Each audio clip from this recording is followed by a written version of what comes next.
የጋሞ ዜጎች ነዳጅ ወርቅ አላገኙ፣ ነገር ግን ተደምረው አጽድተው ተክለው ከተማቸውን አስውበው የኢትዮጵያ ኩራት መሆናቸውን በድጋሚ ማሳየት ስለቻሉ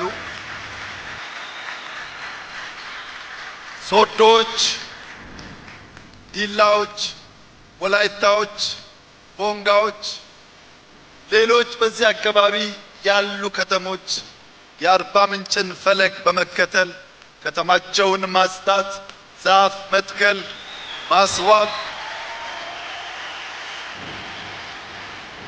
ለቱሪስት ምቹ መናገሻ እንድትሆን የሰላም ባለቤት መሆንን ከአርባ ምንጮች እንዲማሩ በዚሁ አጋጣሚ ጥሪዬን ማስተላለፍ ፈልጋለሁ።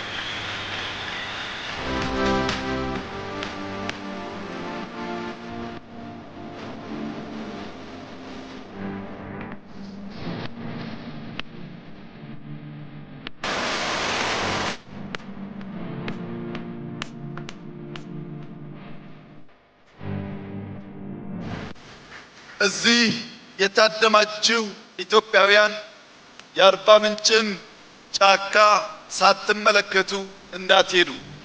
በአርባ ምንጭ ጫካ ውስጥ አንድ ዛፍ ብቻውን አታገኙ።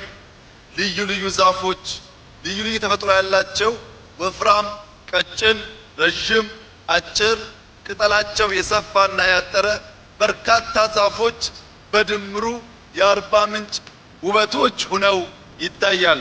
አንድ ዛፍ ብቻውን ቢሆን አፈሩ ስለሚሸረሸር በንፋስ ስለሚጎዳ የልዩ ልዩ ዛፎችን ያክል ውበት አይኖረው። በጋራ ችምችም ያሉ ጫካዎች ከንፋስ አንደኛው ሌላውን ይታደጋል። አፈር እንዳይሸረሸር አንደኛው ሌላኛውን ድጋፍ ሆኖ ያግዛል። በጋራ ሲቆሙ ውበት ያላቸው በቀላሉ የማይሸረሸሩ ሆነው ይታያል። ኢትዮጵያ ልዩ ልዩ ቋንቋ፣ ልዩ ልዩ ባህል፣ ልዩ ልዩ ምልከታ ያላቸው ዜጎች ያላት ሀገር ብትሆንም በጋራ ስንቆም እንደ አርባ ምንጭ ጫካ ውብና ጠንካራ ስለምንሆን አብሮነታችንን በምንም ሁኔታ የማንሸረሽር ህዝቦች እንድንሆን